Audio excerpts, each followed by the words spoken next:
mate. What do you want to do tonight? The same thing we do every night, Pinky. Try to take over the world.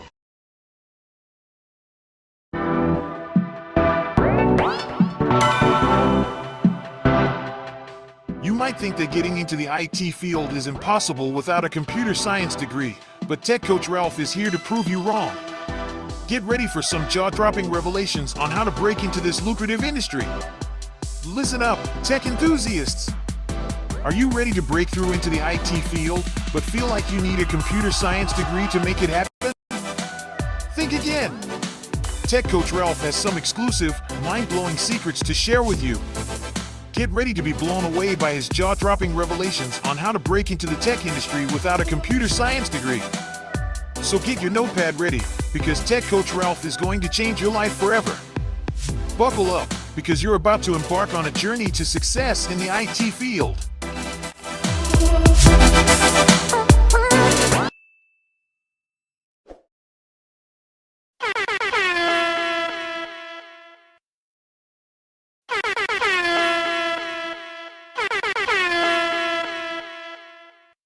It's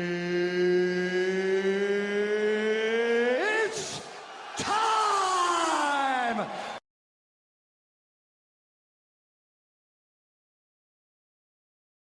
Welcome back to another episode of Tech Q&A with yours truly, Tech Coach Ralph, where we are engineered to win, just like it says right there. That is what we do here. We find the winning strategy here on the Tech Coach Ralph channel. So happy to have you here. As always, really appreciate you all. So we are going to be getting tonight into some career questions.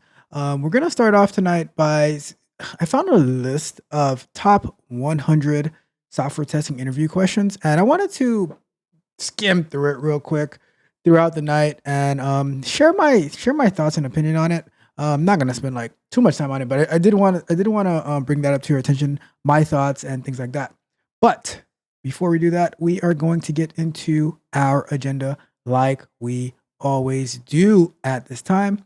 So let's not waste any time and let's jump right into business. So where did it go? Hold on. There we go.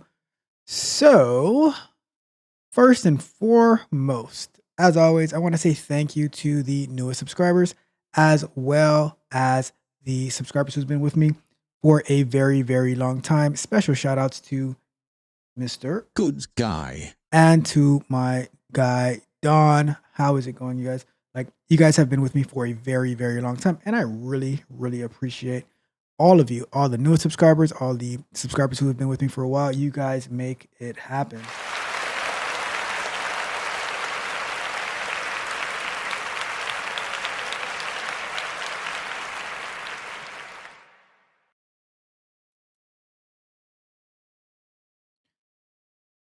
Next up, I want to give a special shout out to all of my tech barbarians who are diligently studying, putting in the work so that they can make it to their respective fields. Hey, the spots will not be open forever because I am going to make some adjustments and modifications to everything that I do. Like, I am very agile minded, so I will not always be available, so I'm just letting you know now. At some point, there will be a cap. Just letting you know. But shout out to my tech barbarians. You guys, the different areas that you guys are working in, continuing to grow. So proud of you all. So, shout out to you all as well.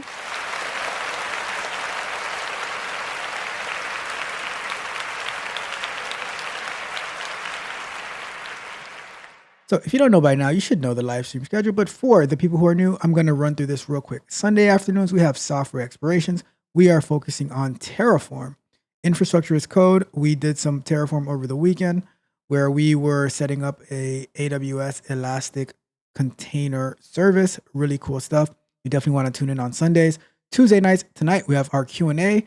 I have questions that you have asked, and I'm going to go through it. And if you have any questions in the chat, feel free to drop them in there, or you can click on the link that is pinned to the top of the description to join in, and we can have a conversation, answer your questions, go back and forth. whatever the case may be, I am here for you.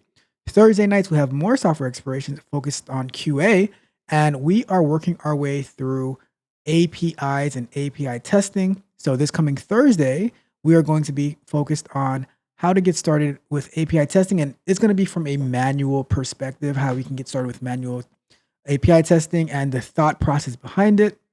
And then we have our morning shows, currently Mondays and Wednesdays. We start between 7:15 and 7:45, 8 o'clock, Coffee and Kata, where we are reviewing some news stories, and then we get into our Flutter mobile development coding, where we are building a mobile app, the time cost calculator, and we're doing it in a mostly test-driven development methodology. All right. So you definitely want to tune in for all of those shows. There is something for everyone, whether it's mobile development and testing, whether it is QA, whether it's just questions and answers, or we have infrastructure as code.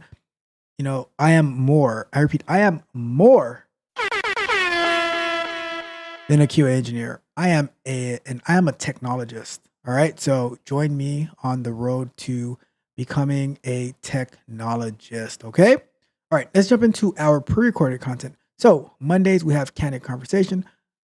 The Candid Conversation yesterday was absolutely amazing, even if I must say so myself. Like I said, you have to celebrate every single one of your victories. If you haven't watched it, I highly, highly, highly, highly recommend you go back and you watch the Candid Conversation from yesterday, talking about why you should celebrate. Yes, you. Yes, I'm talking to you. Yes, you should celebrate every single victory that you come across. Let it be known. You celebrate all of your wins, okay? Because people will be quick to celebrate your failures, but you better celebrate your wins, okay? You are absolutely awesome and amazing. Just keep on pushing. Wednesdays, we have software explorations, concepts, and overviews.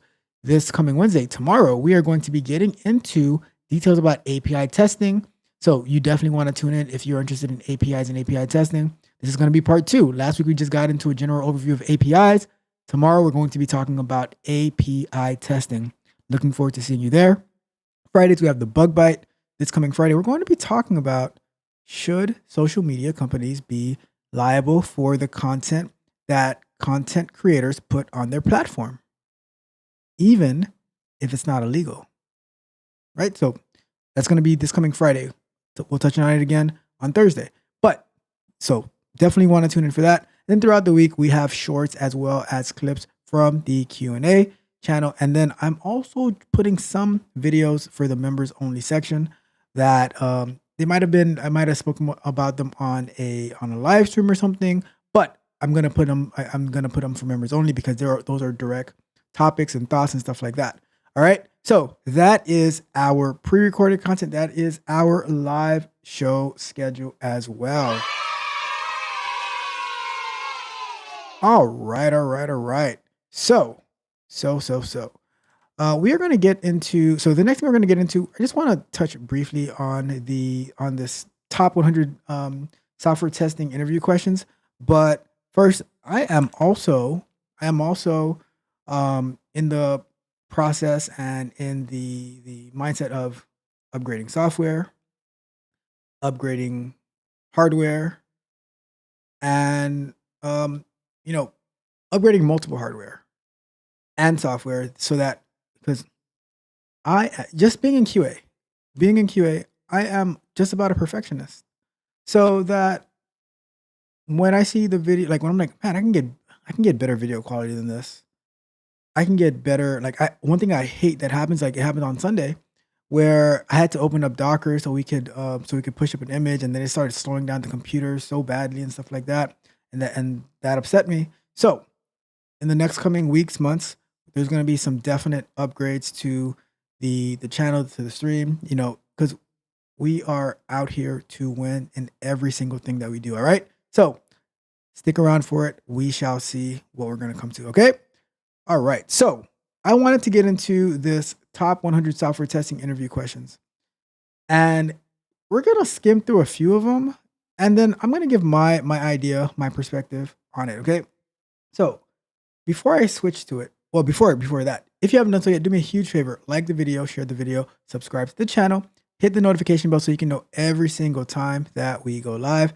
as well as when we drop new content on the channel. And if you need one-on-one coaching, which won't be here forever, but you can go over to www.techcoachralph.dev where you can sign up for coaching as well as get access to exclusive content such as my agile training that I did. We're probably gonna have a part 2. I posted the video for the QA meetup that we had last week, which is absolutely amazing, by the way. You should definitely go over to watch that, if anything. Great conversations, great feedback, great perspective, people from all different areas and paths on their journey to QA. Really insightful. And as well as just exclusive content, exclusive access to content. Very cool stuff. Very cool stuff. All right. Okay. All right. So there we go. We have our co-host in the building. Mitch says, take off the blazer, loosen up the tie. Superman is alive. I'm here. I'm him.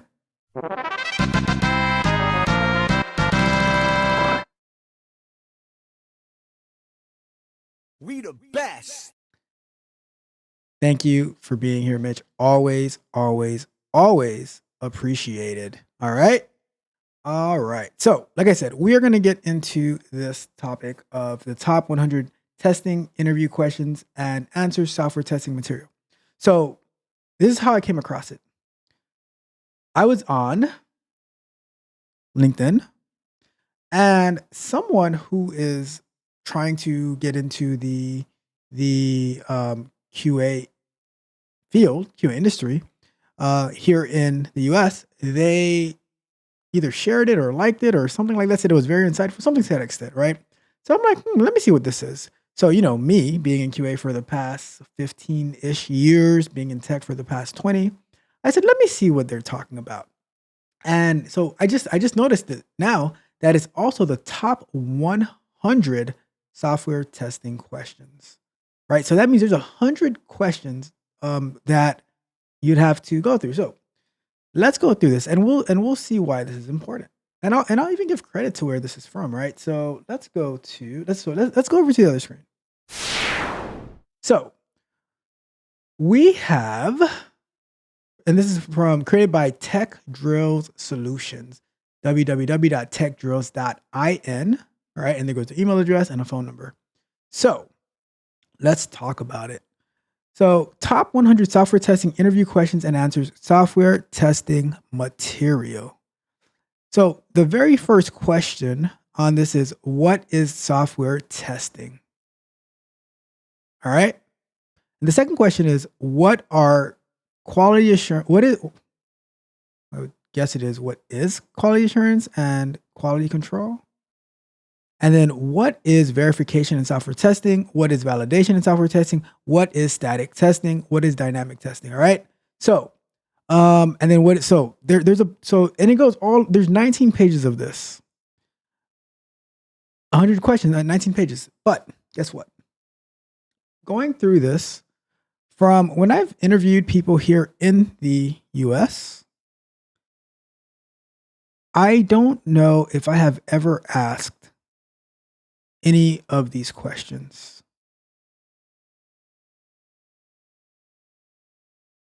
Did you get that? I don't know if I have ever asked any of these questions. Do I know what a lot of these things are? Yes, I do. But I have never been asked any of these questions when I've interviewed for QA. Now, could it be that in my recent interviews that I had so much experience that I didn't have I didn't get these questions? Possibly. But at the same time, when I've been interviewing, people, for whatever level, I don't ask any of these questions.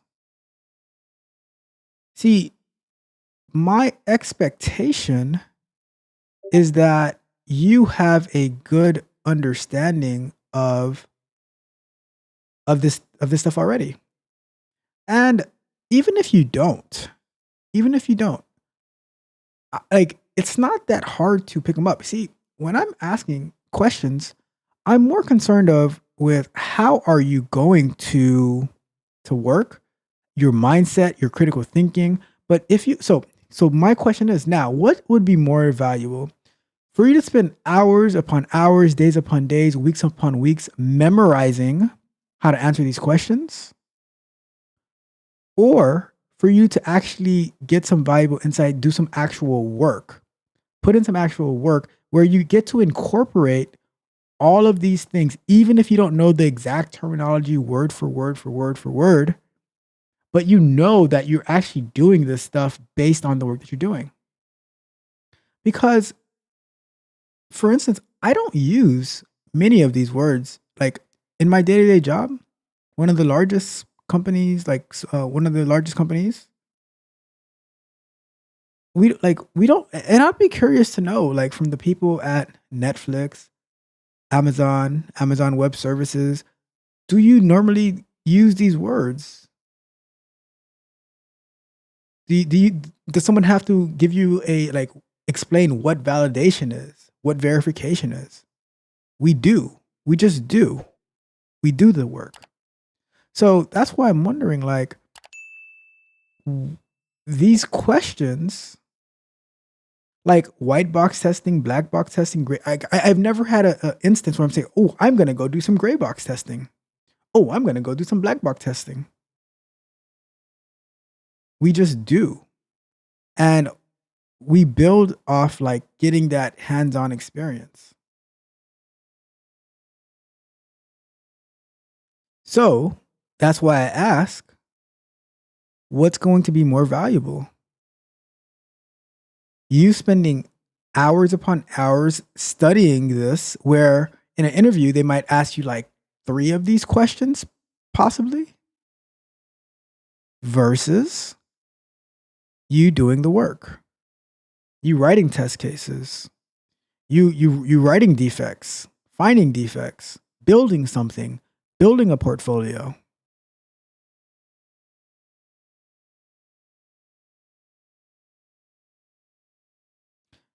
That's my thought. That's my wonder.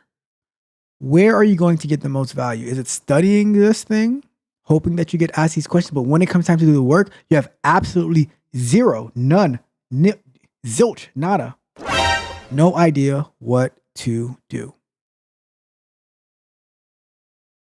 And one last thing, you have to see, and here's the problem, right? Let's go back to full screen. I'm done with this.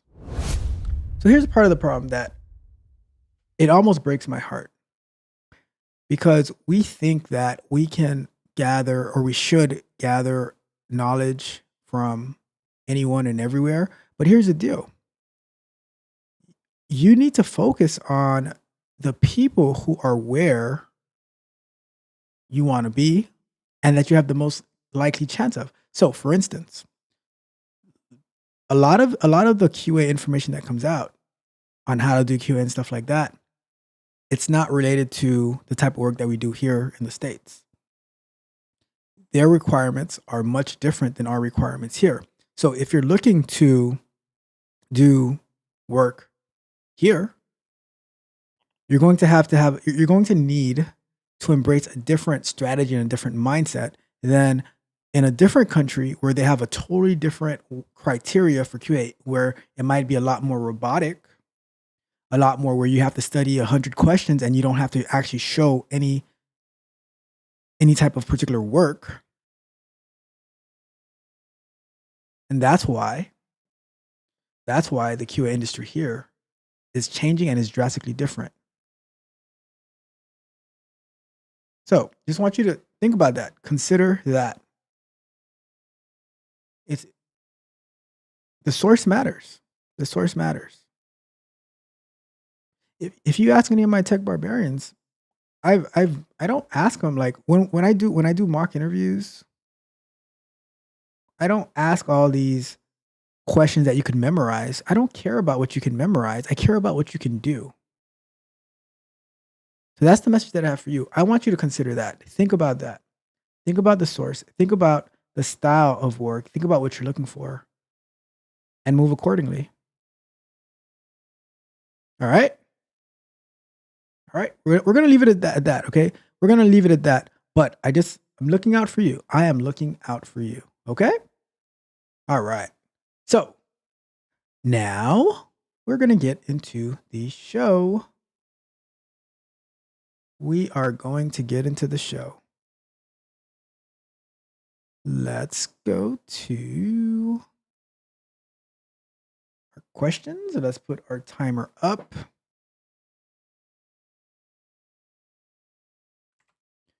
And let's get the show on the road.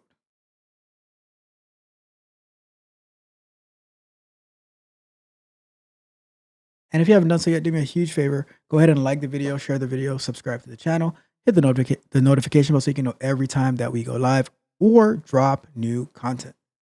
All right, let's adjust the AC. Okay, so let's get to our first question. Another one.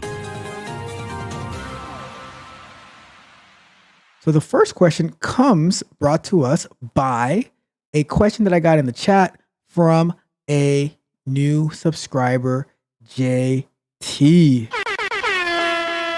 Thank you, JT, for your subscription and for your amazing, amazing questions these past couple of weeks.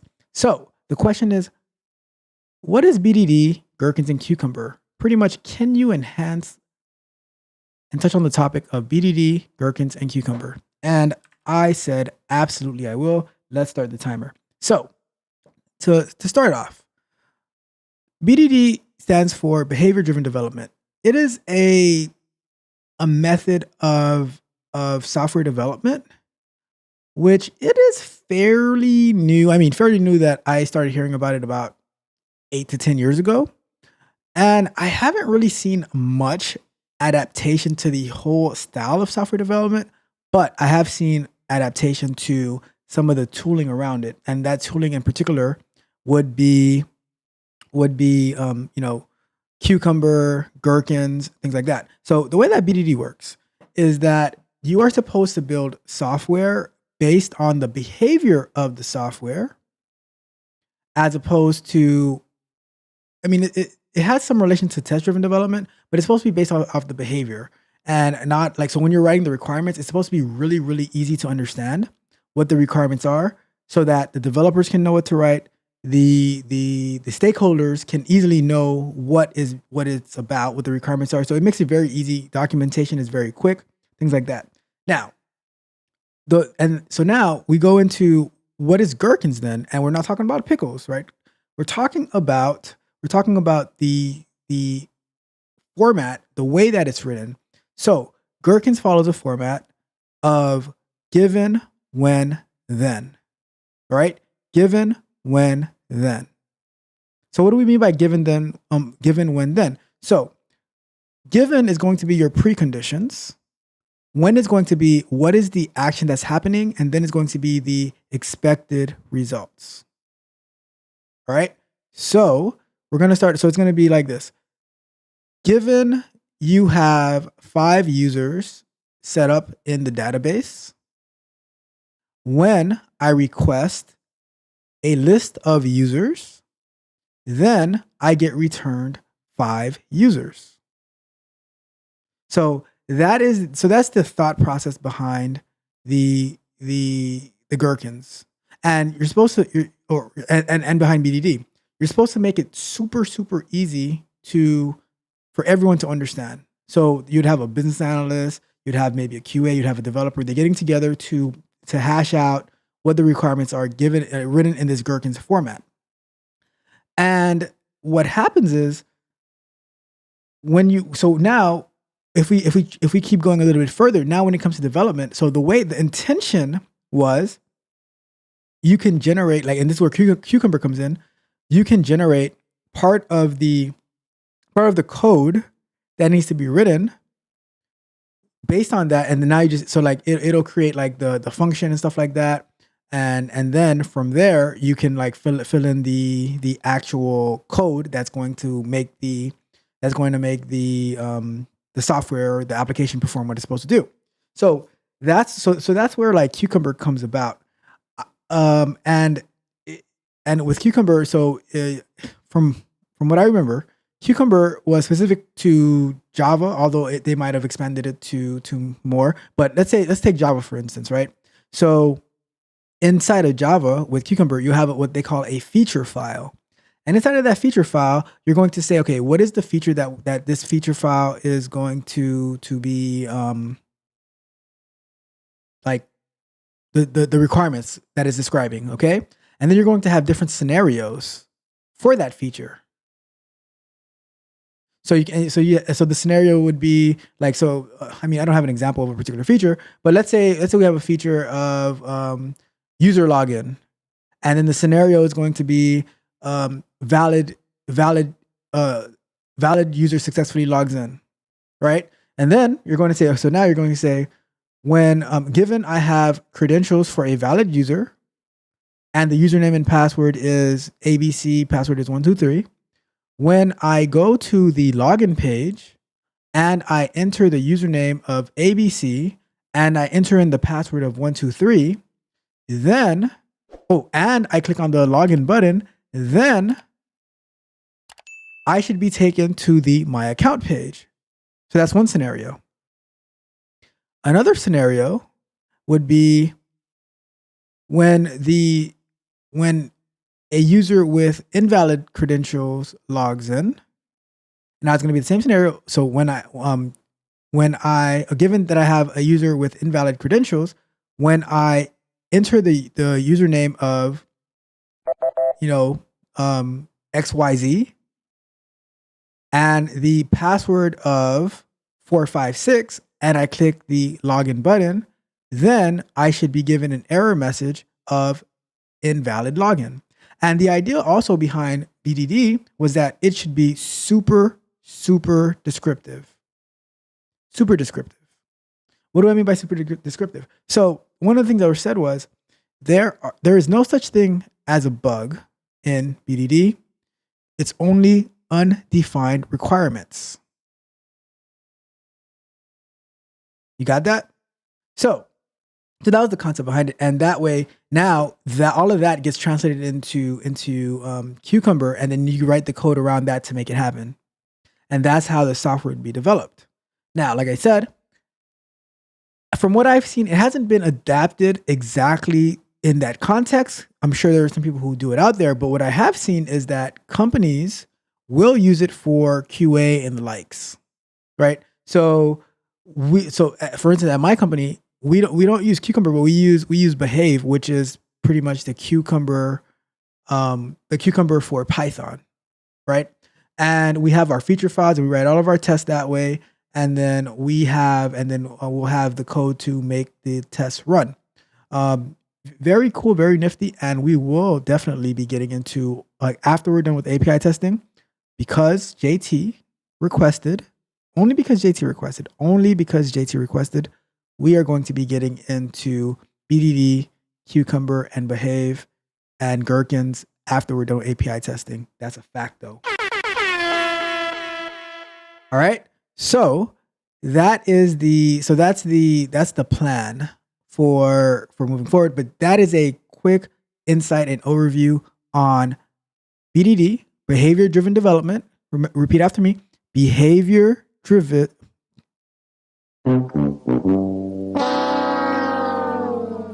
Behavior-driven development. That's a quick insight on that. Talking about Gherkins, the language of BDD, and Cucumber or Behave or whatever other. I think SpecFlow might be one as well that uses the Gherkins language. Not 100% sure about that. Do not quote me on that. But yes, that is where we are at, right? And like I said, we'll be having concepts and overviews on BDD, Gherkins, Cucumber, Behave, maybe SpecFlow, if I'm right. And we're going to be doing live streams on it, okay? We are going to be doing live streams on it as well. All right, so hopefully that brought some insight into the realm of behavior-driven development. I like behavior-driven development, but I haven't been able to use it to its true form yet. But maybe one day, just maybe one day. All right. Alrighty then. All right. Hopefully you found that quick snippet about BDD, Gherkins, Cucumber helpful, I'll be expecting a comment from you tomorrow, JT, to hear your thoughts on it. Hopefully it helped. And I'm looking forward to getting into the videos and live streams about it, definitely, because I like it. I like it a lot. Okay. So let's get into our next question for the day. Okay. Next question for the night. Let's get to it. Another one. Is learning Python a good first step for a programming novice? That is a good question. You get a.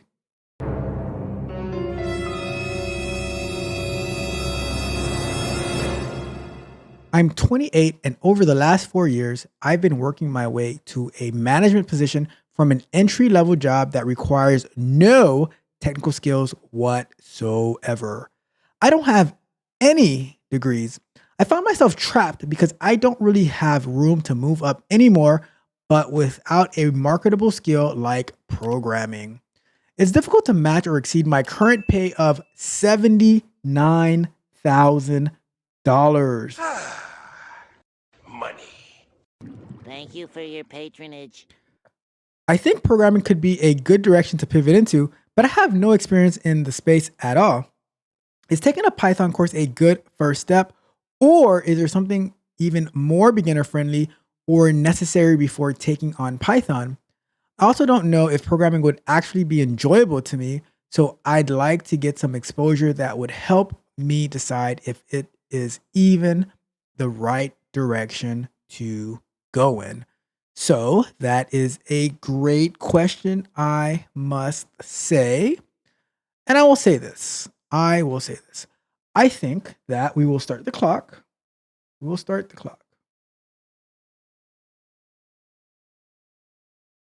And I will say that I think that Python is a great first direction to go into. It is, like, to me, Python is one of the easiest languages to learn. Very, very low price of entry, to be honest. And with all the tools that are available online nowadays, such as Coursera, such as Udemy, such as insert learning platform here, like Free Code Camp. I think they teach Python on there as well. There are some YouTube videos that are, full courses that you can also get into. There are full courses that you can also get into. So I think that it's a good opportunity. Now. The thing is, not having a why is somebody calling me right now? Not having a degree is going to make it a little bit tougher, I must say. It's going to make it a little bit tougher. Why is that? Why is it going to make it tougher? Because your competition is fierce out there. You have people taking, already taking online classes. You have people trying to self-learn, but you also have people who are taking boot camps. You have people who are college graduates with a bachelor's or an associate's. You have people who are getting masters. So I think as a first step, definitely taking Python is a great first step.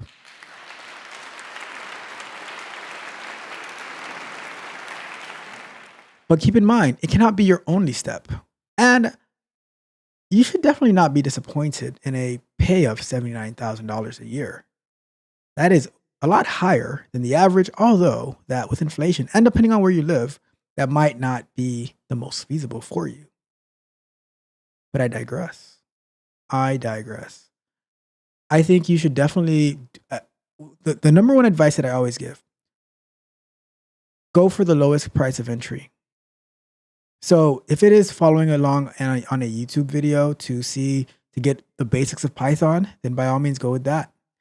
If it is to take a Udemy course, by all means go with that. And there's some great Python Udemy courses out there. But the thing is, when you start to learn Python, you start to open up more opportunities for you as well. Such as you could hang out with Mitch and go into data analyst, data engineering, data scientist. So many options at that point. Being able to develop your own applications in Python. The Python course that I took, I think it was the Python course, but we create, remember, do you guys remember the Snake game on the Nokia phones from back in the days? Do you guys remember the Nokia games? The Snake game back in the days. I recreated that in Python.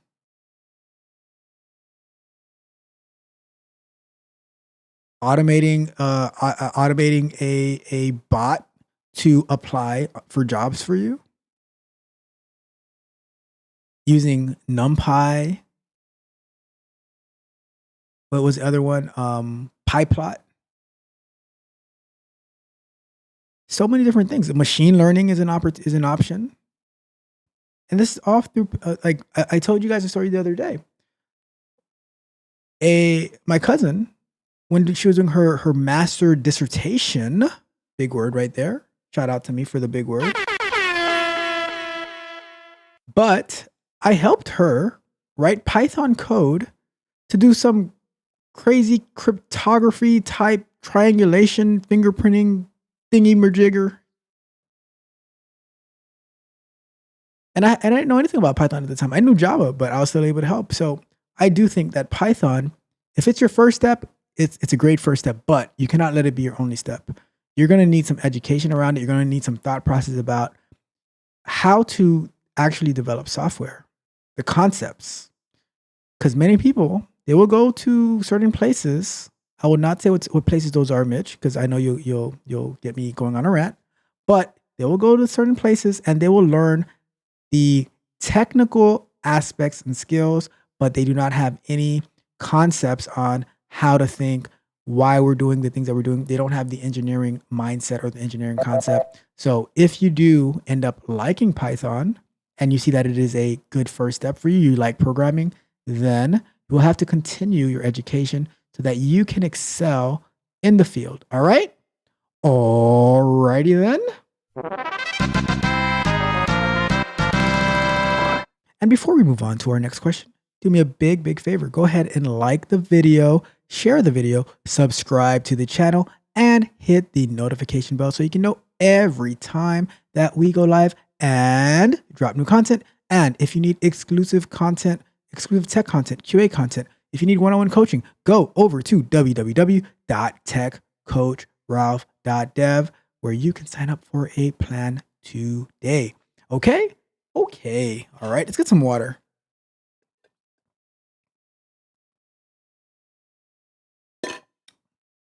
Mitch, 2 weeks now. No energy drinks, Mitch. 2 weeks and no energy drinks. We are winning. The only thing I'm addicted to right now is winning. Yes. All right. Let's get to our next question. Why don't we? I have a call after this show, so let's keep it moving. Okay. So the next question is, let's get to it. Another one. Could I transition to a role in QA? So I'm currently working as an SQL support engineer. Haven't heard of that particular role before, but SQL support engineer. All right. SQL query language support engineer. And I'm considering transitioning into a QA role, quality assurance role, preferably quality assurance automation. I have experience in investigating and resolving tickets as part of the support team, collaborating closely with developers. Additionally, I have strong skills in writing and maintaining SQL queries, stored procedures, functions, and triggers. Keep your finger off the trigger. My technical toolbox includes working with SQL Server, XML, XSLT, XPath, HTML, CSS, JavaScript, and Postman, which we saw this past Thursday, and we will see some more of this coming Thursday. Postman is the top tool when it comes to testing APIs application programming interfaces. All right. I've also been involved in developing and maintaining reports and dashboards. Though my Python and Java skills are at a basic level, I have some familiarity with Selenium. Given this background, do you think it's feasible for me to move into a QA/QA automation role? If so, what steps would you recommend I take to make this transition smoother? Another advice or insight would be greatly appreciated. Well, you've come to the right place, my friend. So the first thing I'm going to tell you is I am going to put my timer up. You thought I was going to forget. Nope, not this time. You see, you're not going to get me, good guy. You're not going to get me, Mitch. The timer is up and running. So what I'm going to say, what I am going to say is I think that with the skill sets that you have listed, from all your XML knowledge and your XPath, which is very, very important, HTML, CSS, JavaScript, very, very important, and the fact that you know Postman, which means that you know something about APIs, and you are an SQL genius. So shout out to you for that. Now, here's what I see that is a bit lacking, which with your skill set, you could potentially and eventually become QA automation. But I would highly recommend. So at the beginning of the show, you saw that we spoke about the top 100 interview questions for QA, which I said was totally just about nonsense. Sorry. But does that mean that you should not know these things? Absolutely not. You should know these things. For you to be in QA, you should definitely take a course that teaches you comprehensively about quality assurance. That is very, very important.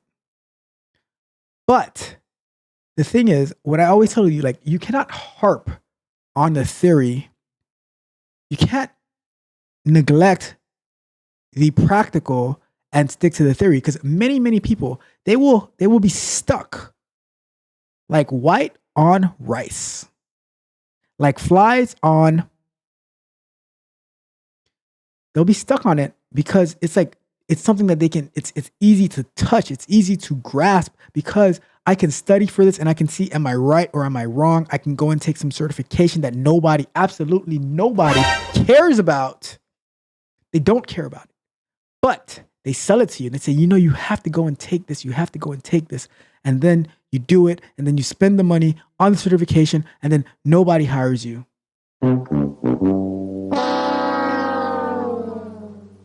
But does that mean that the knowledge isn't valuable? Absolutely no. The knowledge is valuable. You should know all the ins and outs of QA. You should put what you are learning into practice. Not only do you practice what you preach, you practice what you learn. And that's why you see me early in the morning working on Flutter. See me working on Terraform on Sundays.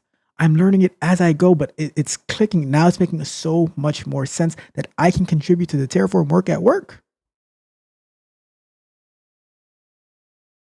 And that's what I want for you. I want you, and then you will, when you actually start to do something, then you can start to demonstrate it. You'll build that confidence. You'll have those wins that I was talking about in yesterday's video. You'll have those wins that you have to celebrate. I was helping someone with prepping for an interview yesterday, and I said, stop being a robot. Stop regurgitating stuff. Start talking about what you know and how awesome you are in doing those things. I can get anybody. I can get anybody to just study something and then just repeat. I need to see that you can actually do the work. And that's why I say, go and take that comprehensive QA course. Go and take that comprehensive QA course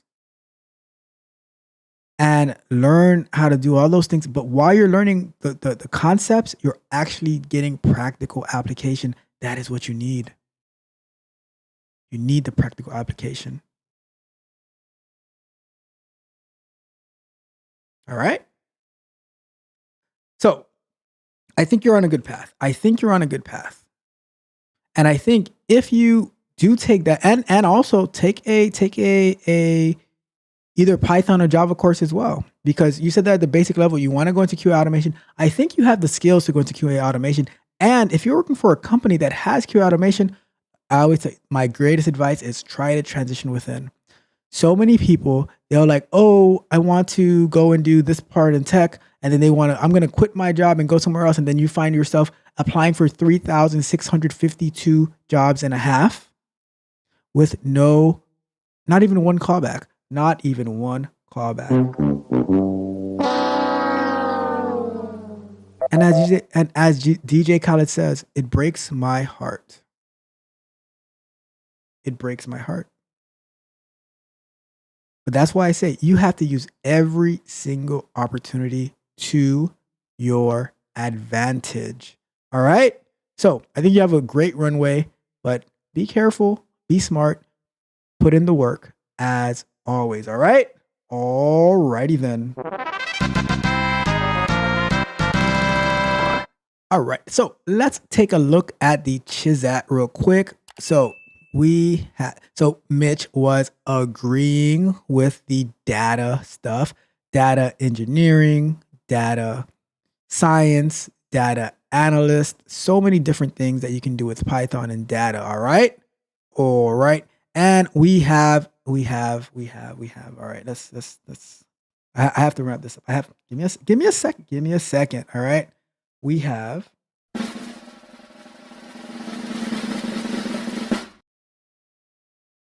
we got Darcel in the building. What's up, Darcel? How are you doing on this fine evening? It's always a pleasure to have you here. All right. And then we have Gregory in the building. Gregory says, stop. What did I do?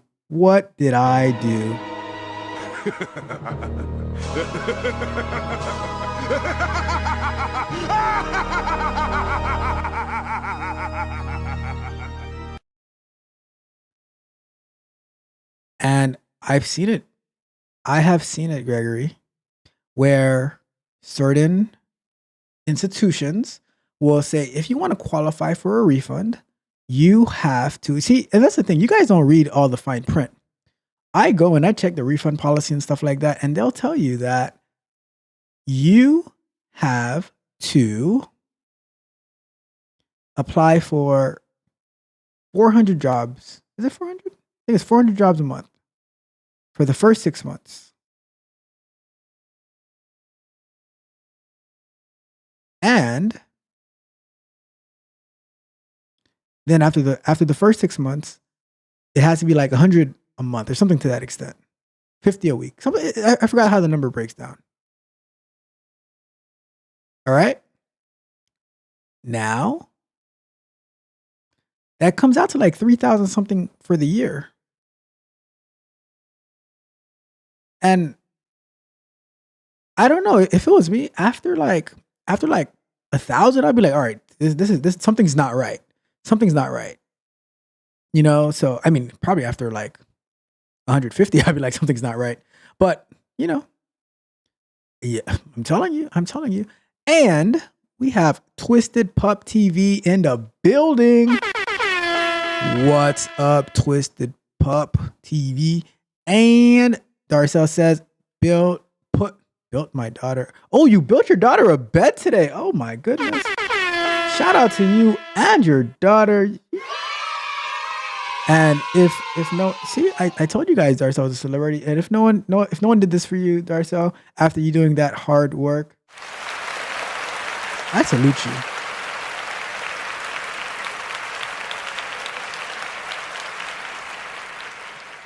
I salute you.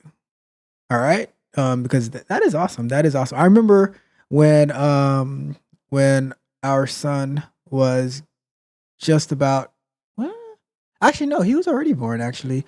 But yeah, we ended up, so we long story. But anyways, we built his room, and I got a whole bunch of tools, did the flooring, did the closet, put the bed together, put the what do you call it, the dresser together, painted the room, did the like I learned so much about I don't even know, like remodeling and construction, that I said I don't want to do it anymore. But that was that. Right? And this is why I do tech, right? Because I'm not trying to use nail guns and all that good stuff. You know, it was fun, but I'm like, you know, anyhow, and stop it to the robotic talk the mentee was doing. Yes, they, you know, you gotta be dynamic in this field, like engineering, software development, stuff like that. You have to be dynamic, right? And yes, 400 a month,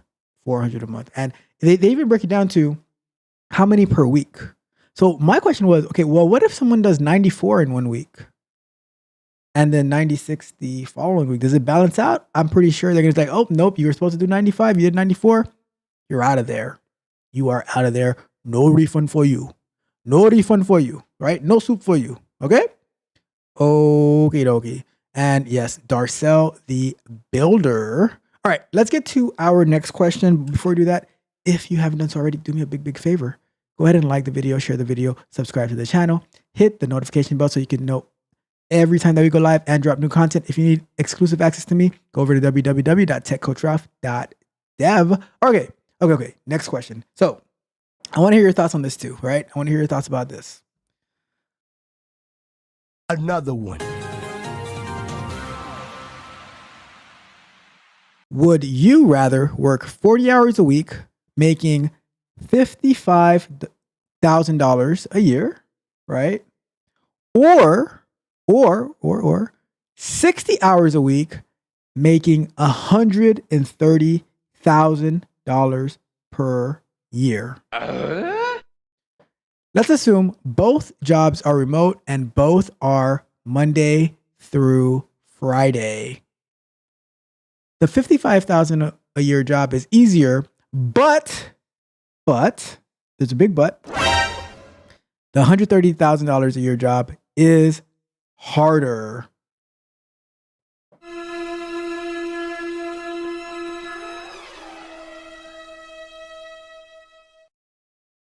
So,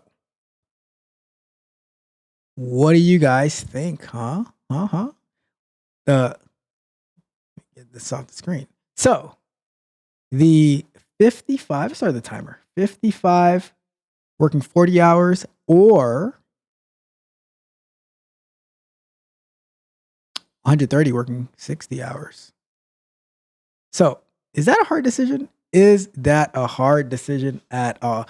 Give me the 60 hours a week. Because guess what? I probably work more than 60 hours a week already. And if I combine between my regular job, coaching, content creation, coding, family, because believe it or not, family is also a job. Don't let them fool you and say like, oh, you know, like you can't put a price on family. I absolutely put a price on family. Everything is a job, right? Some jobs you like more than others, maybe, but everything is a job. So don't let them tell you that. Oh, like I'll tell you, sleeping is a job. I have sleeping in my calendar, and I have a price on my sleep as well. I can easily calculate it. Don't get it twisted. So you work way more than 60 hours a week anyways. And you might as well get, like, you're doubling your salary for 10. Is it 10 more? Did I say 40 or did I say 50? You're doubling your salary for 20 more hours. And here's the thing. If you were to stick with the 55 for 40 hours a week, how much longer is it going to take you to get to that? Right? So the way that I see it with the harder job, with what's the saying go? With great power comes great responsibility. So of course, like, you think they're going to pay you all that money to do nothing? It's a big role. It's a lot of money, and you get to work remote. So that's the funny thing. If you're working remote, 20 hours is absolutely nothing extra. That's nothing. That's like an extra hour. You start an hour earlier, you finish an hour later. Big deal. What's the problem? So I'll like, and then like a lot of times in tech, I don't know if this particular job is in tech, but a lot of times in tech, you end up working more hours than like it's more of a job basis than I'm gonna clock in at 9, I'm gonna clock out at 5. That's more like a support type hourly position. Like if you're doing like technical support, answering calls and things like that. But when you are like critical, like mission critical, building software, it's more about getting the job done. It's more about the mission. Imagine if the Navy SEALs, they were to clock in and clock out. Imagine that. Like the Navy SEALs, they say, well, we have this mission to go and, recover these people or kill this terrorist or whatever the case may be. Right. And they're like, well, it's 6:00. It's cool down time. It's time to wrap up. We'll try again tomorrow. Oh, we're 2 minutes late to it's 8:00. We're 2 minutes late. Oh, we're gonna write you up. No, it's get the job done. Get the job done. And I rather that, because that is more mentally stimulating and more rewarding. And with $130,000 a year for 60 hours, you go up from there. When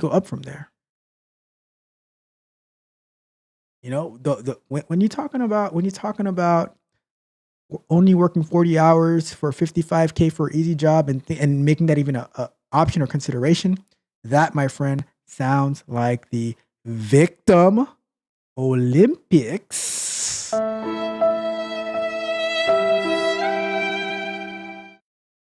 So, for me and my household, we are going to go for the 60 hours, probably more than 60 hours, to be honest with you. Because like Mitch said, I saw it, Mitch. I saw it, Mitch. You said, why not both? Why not both? It's only 100 hours. It's only 100 hours. Now, will the schedule allow you to do both? That's another question. But if it was possible, best believe we would be doing it. All right. Let's wrap that one up. But yes, we are going for the 60 hours for 130K per year. And we will still be live streaming, coaching, doing all that we do, because we do not miss. All right, let's see what the chat says. Let's see what everybody else thinks. Let's see. So, and Twisted Pup, I see your question. I'm going to answer it in just 1 second. But Twisted Pup said 60 hours easily. And Mitch said both of them. Both of them. Yes, we're doing both of them. All right. And definitely the 60 hours though. And always laughing at me. I have never, ever, ever laughed at you. All right. And there says that 60 hours for sure. Like it's not even a consideration. Not it. And sleep definitely is a job. People actually get paid to sleep. Hey, I know exactly how much my sleep costs me. And I know exactly how much sleep I need to be efficient and not to fumble the bag. All right. Okay. So let's go back to Twisted Pup and said, I completed my Udemy cybersecurity course. What is the next step? Okay. Well, without much other detail about it. So if you don't mind dropping in the chat, what course that you completed, and what is the goal that you have. So like, because let's say you wanted to go into GRC, for instance, right? Then you'd have to like get whatever certification. You're probably going to have to like whatever role in cybersecurity that you're going to go into. You're probably going to need some type of certification. So it depends. But let's say you wanted to go into identity and access management, right? Then you would want to get familiar with like what it is. I created a video about that sometime, like I think it was November of last year about that. Probably like my most popular video on this channel. But you probably want to look into that and then get familiar with AWS. It just depends. Like so let me know what cybersecurity course you completed and what is your area of interest, and then I can probably offer some more insight. But I would definitely check out it actually just popped up right now. In the chat, it's going to have a link to is it in here? I'll drop it in, but it's to Sox's Sox University at Ephemeral Networks. Let me get it. And he has a good intro type stuff like we can actually start building some actual experience with cybersecurity. All right. So let me see if I can find that. Ephemeral Networks. I'm gonna drop it in the chat for you. And it's really low cost, low monthly cost to start building some experience with it. Let me see.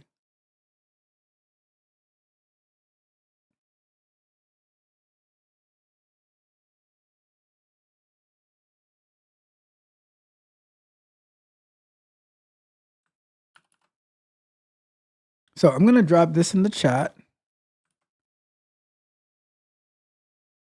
for Twisted Pup TV, and I would start off with the Cyber Initiate Unskilled. It gives you, I think the first 7 to 10 days are free, and then it's like $10 a month after that, where you're going to get access to a VPN and to a virtual machine, and you can start to like do those challenges.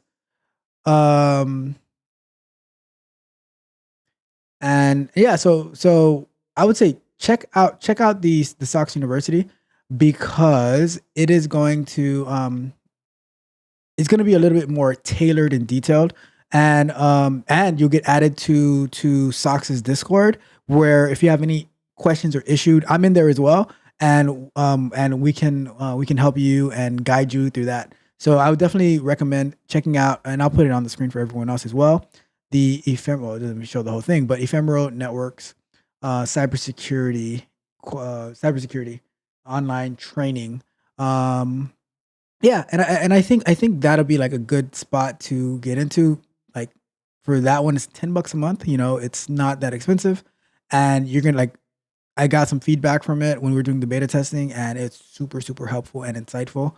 And like Sox is always around to help you get set up. All right. And I'll look into the because the thing is with the cybersecurity like certified cybersecurity course, cybersecurity is so broad as well. You know what I mean? So it's hard to like this. I'm guessing that course it might be like you know what? I'm gonna pull it up because we're good on time right now. So let me pull it up. I want to see which one you took. Let's go to. Oh, by the way, there is a sale on Udemy, starting at $13.99. I really gotta get I really need to get my affiliate link from Udemy. They keep hating on me. The complete cybersecurity course. Let's see what this one is. Okay.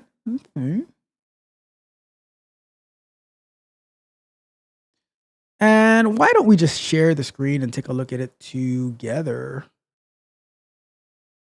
Let's do it. So, gain knowledge for entry-level IT cybersecurity roles and job interviews. Get started on or take your cybersecurity career to the next level. Get tools to start or grow your cybersecurity career. Prepare for in-demand cybersecurity entry-level certifications. Right. So let's see what the course consists of. Security principles, CIA triad, identification. Okay, that is pretty complete. Risk management, access controls, governance.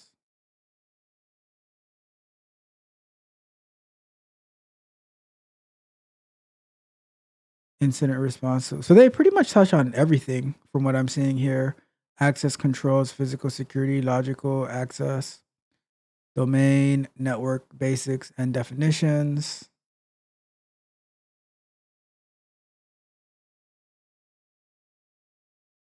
Firewalls. Wow, this is pretty complete, to be honest with you. So here's a question for you then. Based on all of this that you learned, was there anything like Twisted Pup? Was there anything that particularly stood out to you? And like, because here's the thing, there's not a role in cybersecurity that you're doing all of this stuff. It's just too much for one person or one role to do. So like, you can have the where is it? So there's a role, right, in cybersecurity where it's the people who are creating, like, it's probably might be under GRC, creating the training programs for the company to stay like up to date, to stay certified, to stay like, things like that. But then there's another role for like the identification, authentication, authorization, which would be the identity and access management. There's going to be roles for so like C policies, procedures. So now there's also business continuity, right? So like if something was to happen to the company where there's a natural disaster, whether it is a hack, what do you do from there? So there's another role for incident response, like, that's things like that. So there's many different roles in here, like, the networking, like firewall, security, like people getting access to the network and stuff like that. So the question is, do any of these actually stand out to you? Like, oh, I could see myself doing this on a daily basis.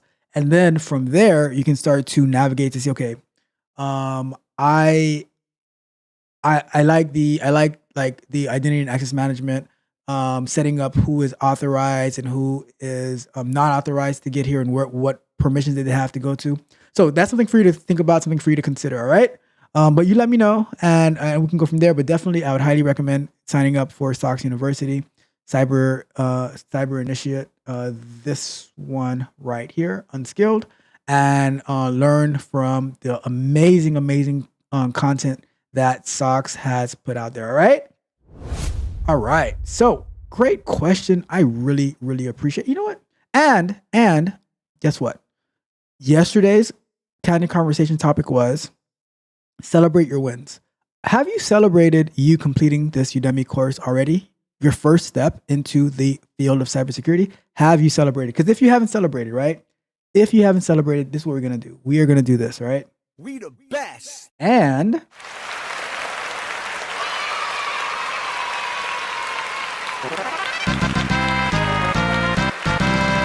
one thing I'm addicted to right now is winning. let's all celebrate and clap it up for Twisted Pup for completing the Udemy cybersecurity course. All right. I'm with you here. I celebrate you. All right. I celebrate you. So keep on winning. Keep on winning. Okay. All right. Let's get to our next question. You see, I have no problem taking a detour to celebrate our wins because, hey, if we don't celebrate them, who else will? Who else will? I am right here with you. All right. So if you have anything else you want to celebrate in the chat, anyone in the chat, if you have anything you want to celebrate, I am here to celebrate with you. Let's keep on winning. Okay. Let's keep on winning. So let's get to our next question. Okay. This is going to be it's going to be a tough one, but if you haven't done so yet, go ahead and like the video, share the video, subscribe to the channel, hit the notification bell so you can know every time that we go live and when we drop new content. If you need exclusive content, tech content, QA, software engineering, go over to www.techcoachralph.dev. As well, you can get access to one-on-one coaching with me. But let's get to our next question. Let's get to our next question. Another one.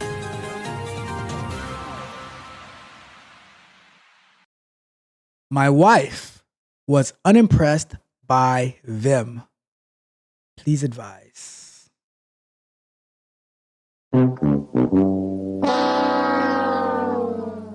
Last evening, I made a small demo to my wife. Nothing fancy, just jumping around the page, moving lines around, deleting several words at a time, the kind of things that blew my mind when I first saw Vim. Alas, my wife couldn't care less. She even told me so. I've been married for 10 years, but I'm starting to have some doubts. So I'm appealing to this fine community in this moment of crisis. Where can I go from here? What path should I take?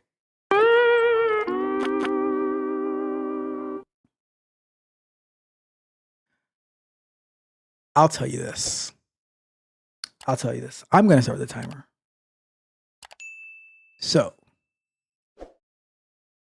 your wife does not care about you playing around with Vim. Well, guess what? I doubt my wife would care either.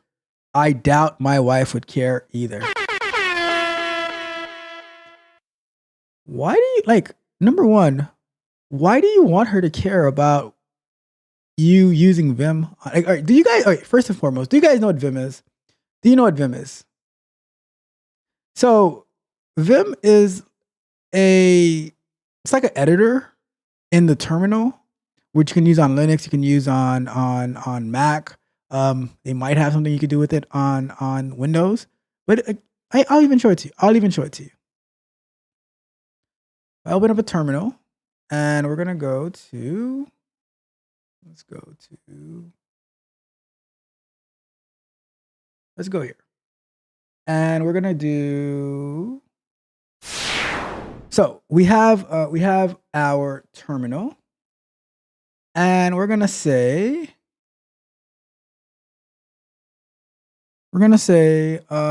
Vim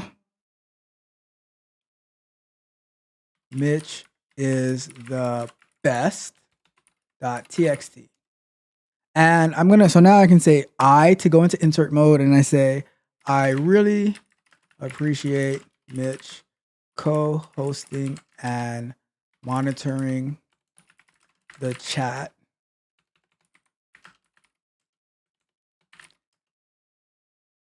Daily. However, I wish he would let me drink energy drinks and wear my heat hat. All right. So, and now I'm going to say escape and I'm going to say colon and then WQ to write and quit. And now the file is there. And I say, if I do a cat command for Mitch is the best, it's going to show me what I wrote into that file. Okay. So, and can you guys, if you guys can't see it, in case you couldn't see it, right? There it is right there. If I do another Vim on that file, Mitch is the best, and it's going to show me what I had in there. I'm going to do another Q to exit. Boom. All right. So cat Mitch is the best. Boom. All right. So that is Vim. Now, the question is, you just see me do all of that. Did anybody care? Did anybody but Mitch care?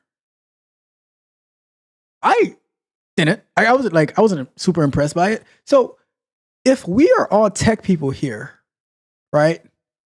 And we don't care that much about it, why would you expect your wife to care about it? That reminds me of Stuart on Mad TV. Shout out to Mad TV. If anybody out here remembers Mad TV on Fox News, there was Stuart.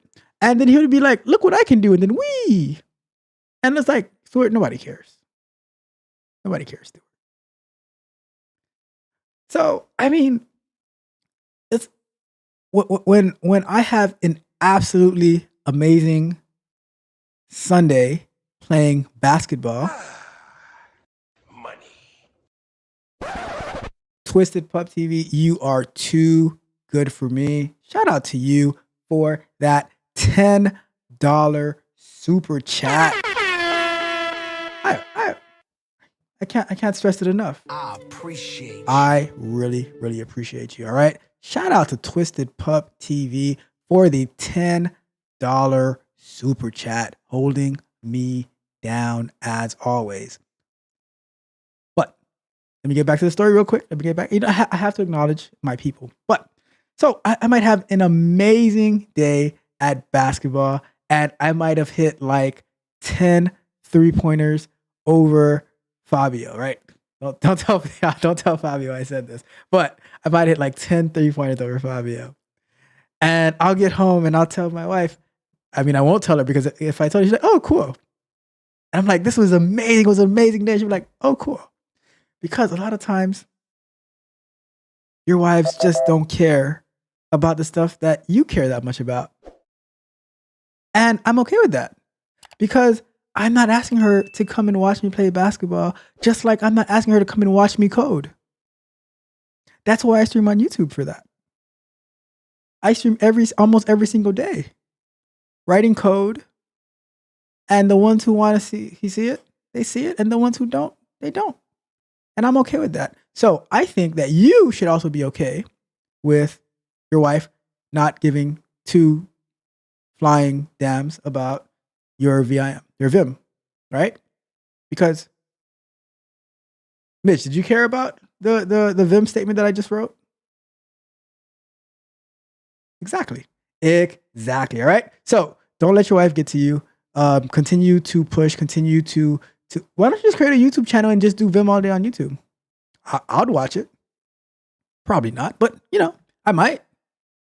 If I have insomnia, nothing to do, I might watch you write Vim. Anyhow, let's wrap that one up.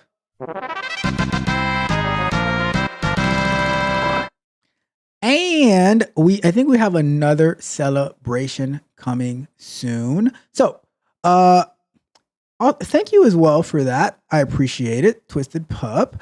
And Twisted Pup is going to go sign up for Sox University.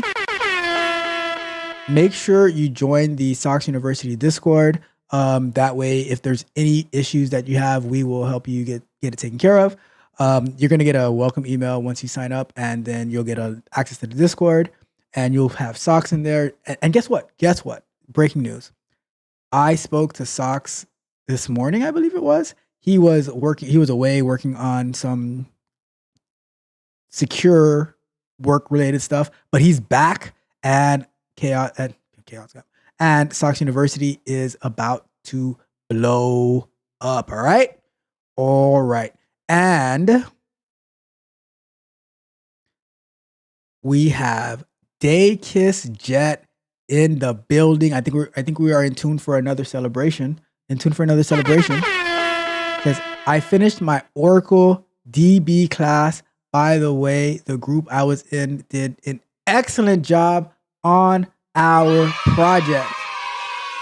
I'm enjoying your live. Thank you for sharing your excellent channel. Shout out to you, Daykiss Jet. That is absolutely amazing. And we are going to celebrate your win because yesterday my video was we have to celebrate every single win. And when you come to this channel and you share your amazing, amazing work, I will not ever hesitate to celebrate you because guess what? I will be hard on you when you are not doing what you're supposed to do. But when you are being absolutely awesome and amazing, no matter how small you think the win might be, it is a huge thing because especially when you are new to this field, tech can be so daunting, but we keep going and we keep finding the people that we need to find that rock with us and that is going to help us grow. So Daykiss Jet, for you completing your Oracle DB class and doing an amazing project with your group, you are absolutely awesome, stunning, amazing.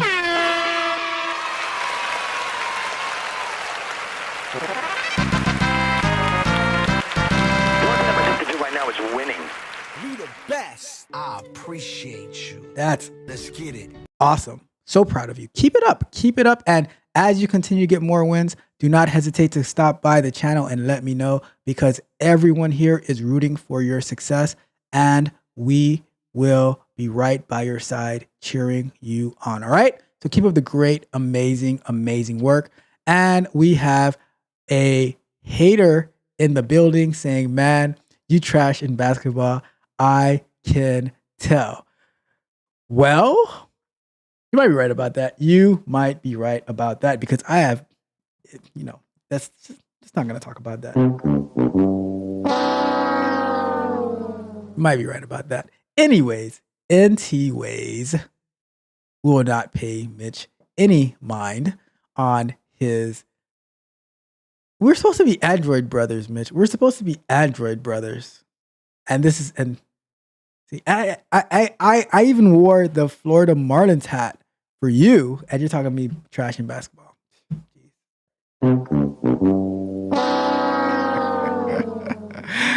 All right. Let's see. What do we have left what do we have left tonight? Too much fun. Okay. We have our next question. Let's get to it. Another one. So this question is, do you debug issues that you find to get to the RCA? RCA stands for root cause analysis as a QA engineer, right? So do you debug issues that you find to get to the root cause analysis as a QA engineer? I'm trying to understand if QAs should do the debugging of the code to get to the root cause of bugs. This seems to be more of a mindset to me rather than right or wrong. If you do debug, please comment with the tools that you use for debugging issues outside of the native Chrome dev tools. Okay, I love this. I absolutely love this question, because my whole entire life has been dedicated to debugging. Since I was a child, I have been troubleshooting and figuring things out. So it was only natural for me to go into technical support, to go into web development, to go into QA and stuff like that. But we're going to start the clock. Now, I am an avid debugger, but at the same time, when trying to find the root cause of an issue, sometimes there's only so far you can go, because as QA, you're not the one who's actually writing the code, but there are certain things that you can do. So when I debug, depending on what the issue is, I will look for where that's happening. So one thing that's going to be super, super important for you when you're doing debugging is looking at the logs, right?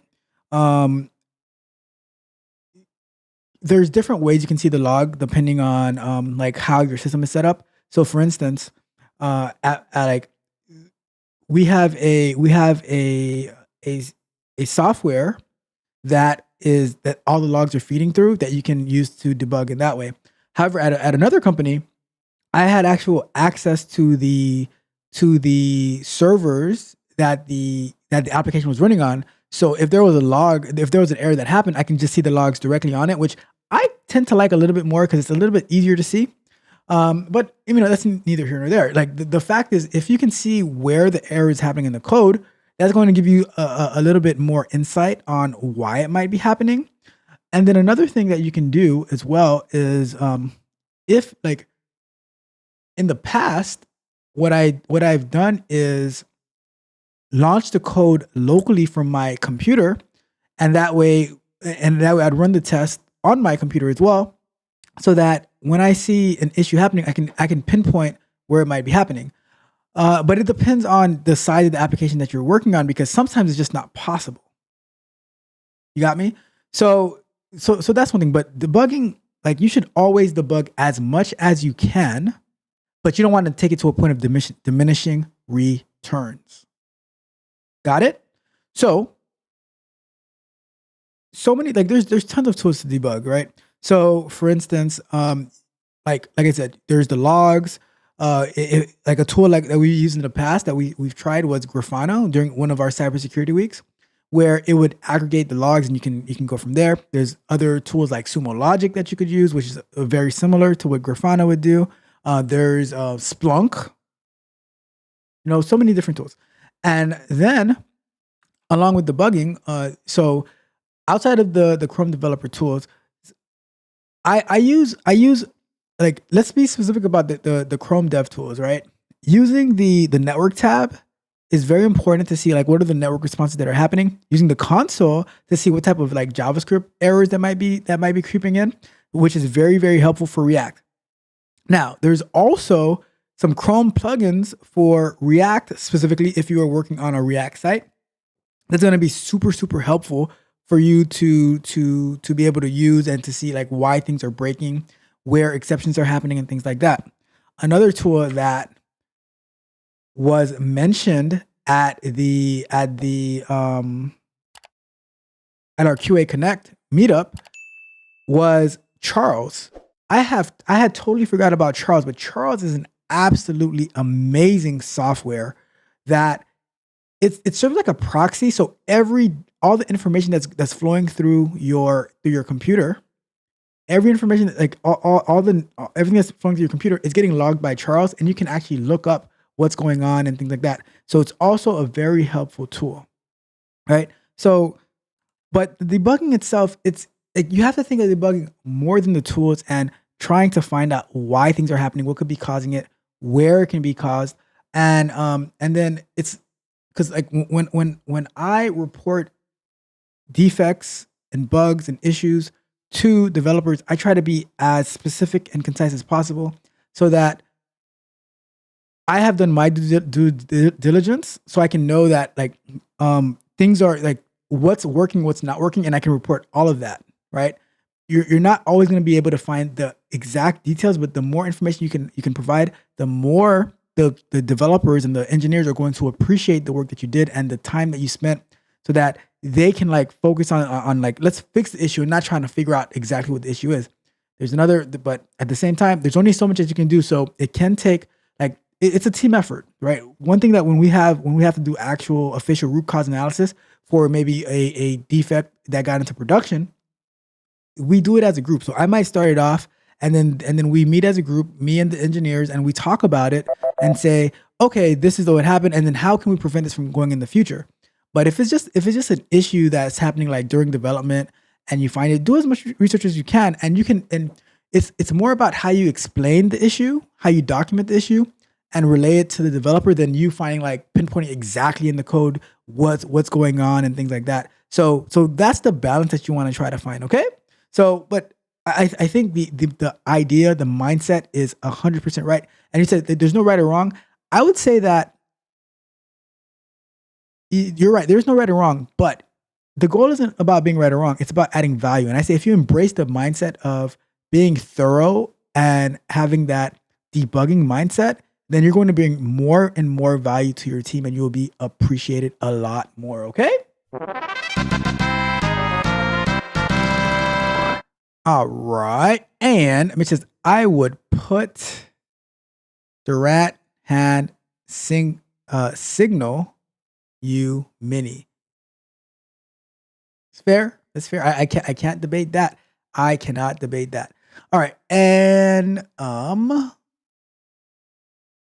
says, is the Tech Barbarian Elite the best one for one? Yes. So I will give you some insight on that right now. So the Tech Barbarian level, you get one-on-one coaching, like 2 hours of one-on-one coaching, and and I will bring you into like some different projects that I work on. So in order to gain like practical experience into, like how Scrum works, how working on a team is, how to point stories, Jira, things like that. So it's I bring you into the whole ecosystem so that you can like actually build practical experience, as well as getting coaching, as well as reviewing the resume, mock interviews, pretty much customized to what you need, where you're at, when you're there, and then after you do end up in a job, then we're also going to be working on okay, now that you're in the job, how do we elevate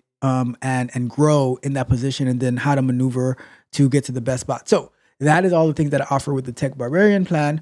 And you can definitely we can definitely talk about it some more. We can have a consultation if you're interested in it, and we can go from there. Right. But great question. Thank you for asking. Definitely.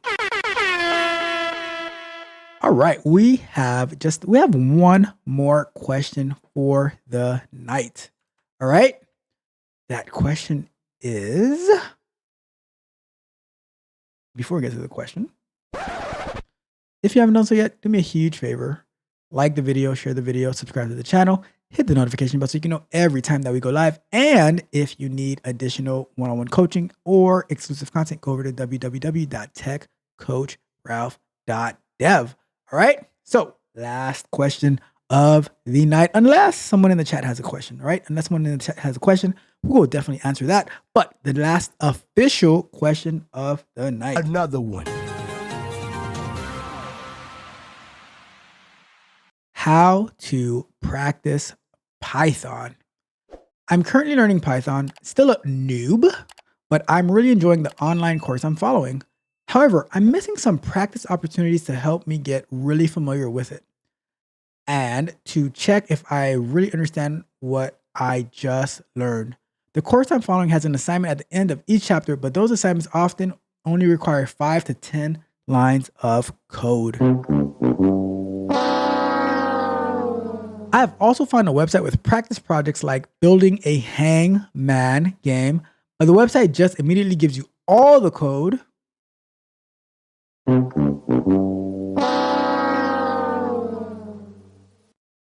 And sometimes uses some pretty advanced stuff I'm not ready for without notes for why certain lines were written. So that doesn't help me learn. That's a fact. My question is there some place I can find good practice projects for beginners? If there are any games where I could practice Python coding, that would be perfect. I heard these exist, but can't find any. But any practice opportunity is welcome, preferably for free. But if it's worth it, paid options are welcome too. So I would say I'm going to start the clock. And there are like where you can practice Python. I would say, so one website that we're using at the beginning of the year before we transitioned into into Flutter mobile development, we were using Code Wars, right? Code Wars, CODEWARS.com, right? And they have all types of language on there. And it's like they have challenges and stuff like that. We call it kata, right? Kata means like practice, and I think Japanese or Chinese or something like that. Forgive me if I get the wrong language, but it is where you can practice, and they'll tell you if you're right or wrong. It's a good opportunity to learn. You could probably maybe go to freecodecamp.com. Then there's also a Udemy course for Python. I guess I'll share the name, although they haven't sponsored this, but I don't mind sharing this course because that is one of my favorite instructors on Udemy, Dr. Angela Yu. Shout out to Dr. Angela Yu. But she has the 100 Days of Python. I'm not sure if that's the course you're referring to, but it is an amazing course. And it does have a small project at the end of every module, but it gets more and more complicated as you go along. And then once you finish the course, the last 20 days there's a new project every single day, from building some type of blog to and then it has like some data challenges. The last 10 days before you get to the projects is all about data engineering and like NumPy, Matplotlib, stuff like that. So that is I think that is a good option for working on Python projects. And then they also offer like solutions and things like that. And then I would also say look to build something. You shouldn't one thing that that really bothers me is when people are trying to get their hands held into doing something. Like, go and do something that like that interests you, because a lot of times we're just trying to follow a guide, follow directions, but I don't think you're going to get much out of that, because you're not going to remember it. If you build something that is meaningful to you, then that is like, I'll tell you this. I was having a consultation call with somebody the other day, and they were thinking about either going to software engineering or quality assurance. And I was like, well, if I were you, because, and this is coming from a QA person, right? I would say, if I were you, I would go into software engineering, because the opportunities like that you're going to have with software engineering, not only that you can work for a company, but you can also come up with your own ideas to build your own things as well. Right. And here's the thing. With QA, you're kind of limited in that aspect, because you are at the mercy of the developers. Like someone has to build something in order for you to be able to test something. But as a software engineer, you are like, you can work for a company, you can also build your own stuff. So I was saying, okay, and now the way that it can help you learn is to, what interests you? What are you passionate about? And they said, oh, I'm passionate about cars. I said, okay, well, why don't you build something about cars that's going to help you? And at the beginning, it's going to suck. It's going to suck. Your code is going to suck, right? I'm going to be honest with you. Your code is going to suck, just like your testing is going to suck, just like whatever like you do in cybersecurity, it's going to suck, because you just started. I remember when I first started Brazilian Jiu-Jitsu, I absolutely sucked, right? But now I just suck less, because I've been doing it for 4 years. I just suck less.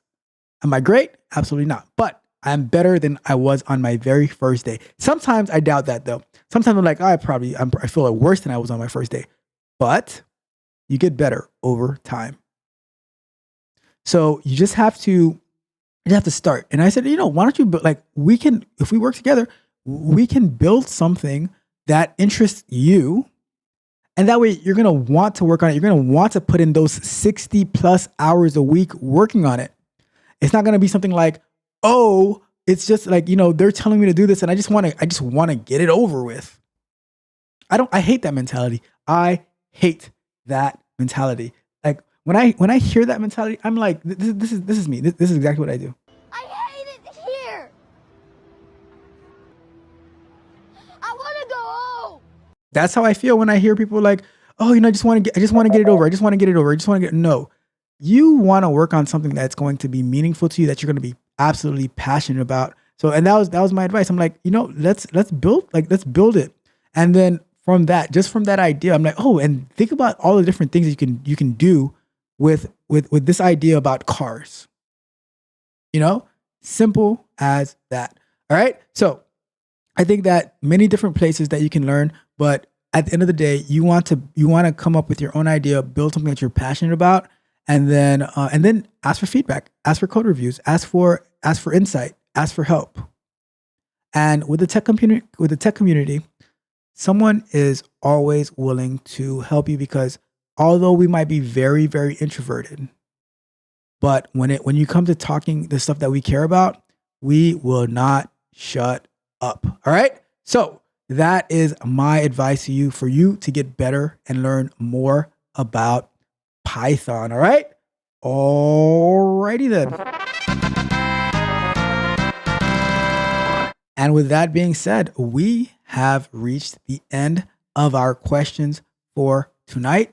Hopefully, I was able to bring some value, some entertainment, some knowledge to you.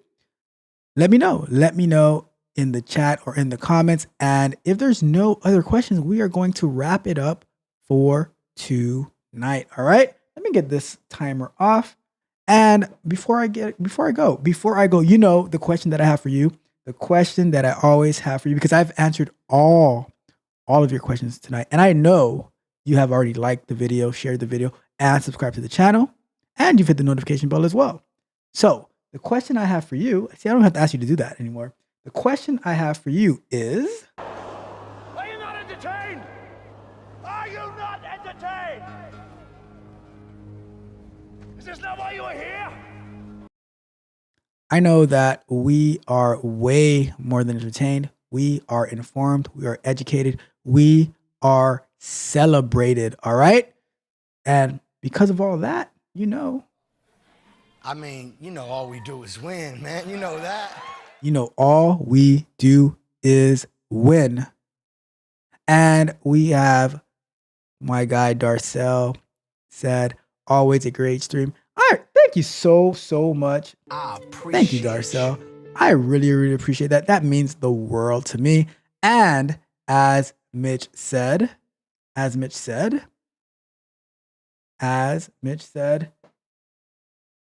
one more thing. Price of the brick going up. Yesterday's price is not today's price. Today's price is not tomorrow's price. All right. And Day Kiss Jet said, my movie. Shout out to your movie. All right. We're going to head out. Thank you guys so much for tuning in. I will be live again tomorrow morning, early in the morning, 7:15 a.m. ish. 7:15 a.m. ish. Right. We're going to be doing some Flutter mobile development, continuing to write our tests so we can push the app to the respective app stores. All right. And don't forget, we have our API testing video coming out tomorrow at noon Eastern time. So definitely want to tune in for that. Don't miss it. All right. So we are going to head out. Thank you guys so much for tuning in. Have a great rest of your night. Hopefully you guys had tons and tons of fun with me. I absolutely enjoyed my time with you and celebrating all your wins. Dayjet, Twisted Pup, amazing job. You also, let's not forget the bed for his daughter that Darcel built. You guys are absolutely amazing. But on that note, I'm going to head out. Thank you guys so much. See you guys in the morning. This is Tech Coach Ralph, and we are out.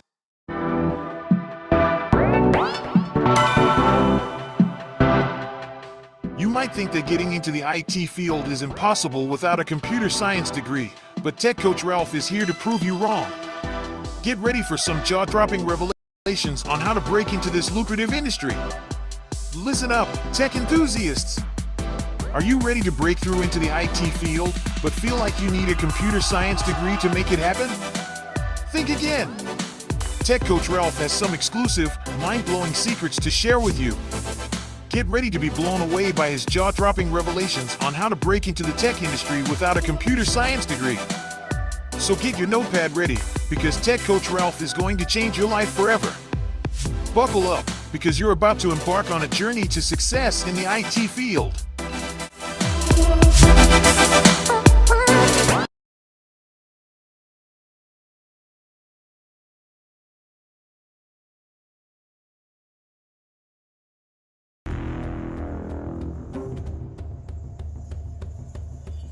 Hear me, warriors of the North.